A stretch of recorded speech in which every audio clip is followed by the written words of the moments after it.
Chers amis du Sénégal et de l'étranger, après 2 jours d'une garde à vue brutale, j'ai voulu hier faire un message, mais mes conditions physiques ne m'ont pas permis de le faire. Je sacrifie aujourd'hui à cet exercice après un repos.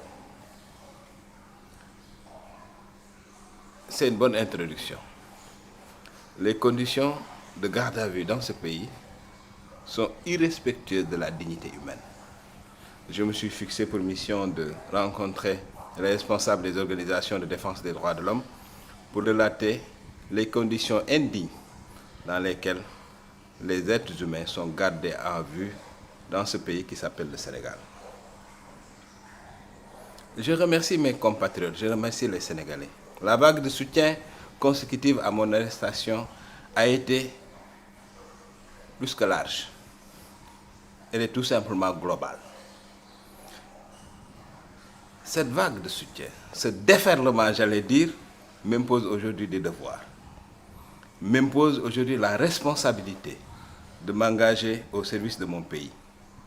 Je ne m'engage pas à titre politicien.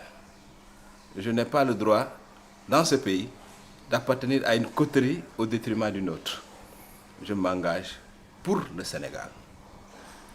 Voilà la raison pour laquelle la semaine prochaine, je ferai une conférence de presse dans laquelle je dirai mon avis, mon point de vue sur ce pays, dans laquelle je dirai l'engagement de Citoyenneté Sénégal C221, ce mouvement que j'ai créé en 2014 et qui est un mouvement de spectre national, qui a des élus municipaux, des élus des conseils départementaux, ce mouvement qui a une dissémination nationale et internationale pour discuter des problèmes du pays.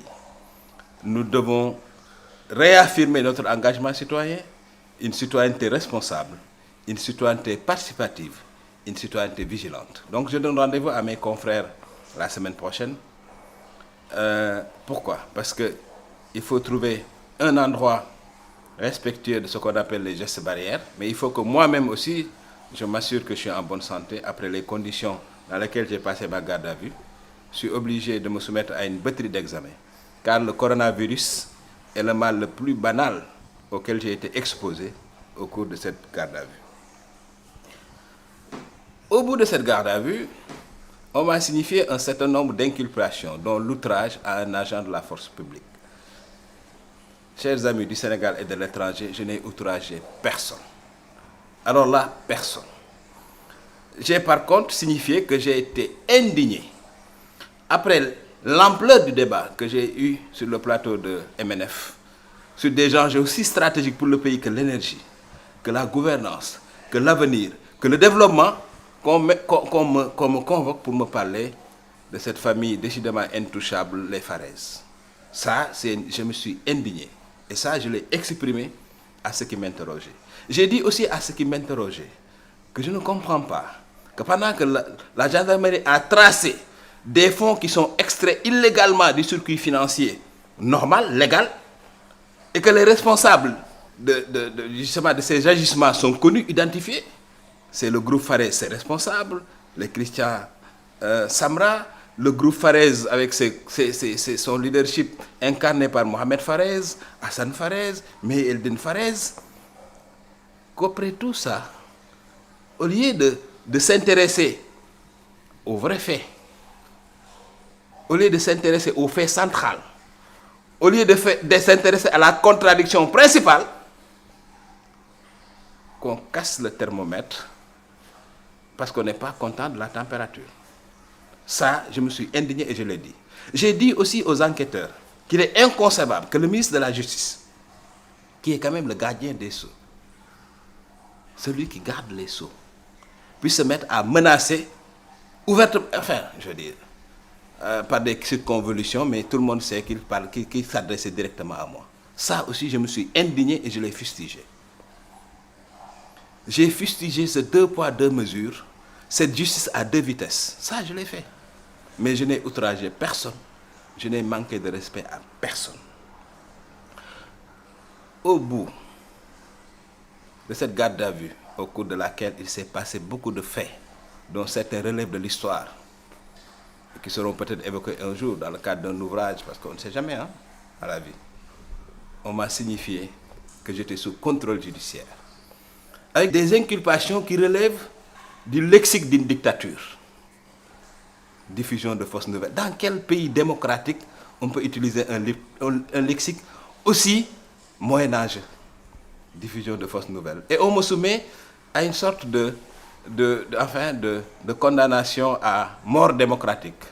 On me dit non, vous n'avez plus le droit de vous exprimer sur le dossier en cours, vous n'avez plus le droit de quitter le pays. Je veux prendre à témoin l'opinion nationale et internationale. Si certains pensent qu'ils peuvent, par un contrôle judiciaire, me museler, ils se trompent. Si certains pensent qu'ils peuvent, par un contrôle judiciaire, restreindre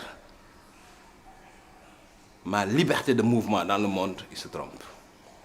J'appartiens à 2 think tanks, dont l'un se situe en Europe, l'autre se situe en Asie. Dès que les avions commencent à voler, si Dieu me prête vie, je suis dans l'obligation de quitter ce pays.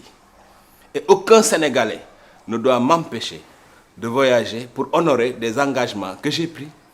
Le Sénégal n'a pas besoin de moi, n'a pas besoin de mes idées.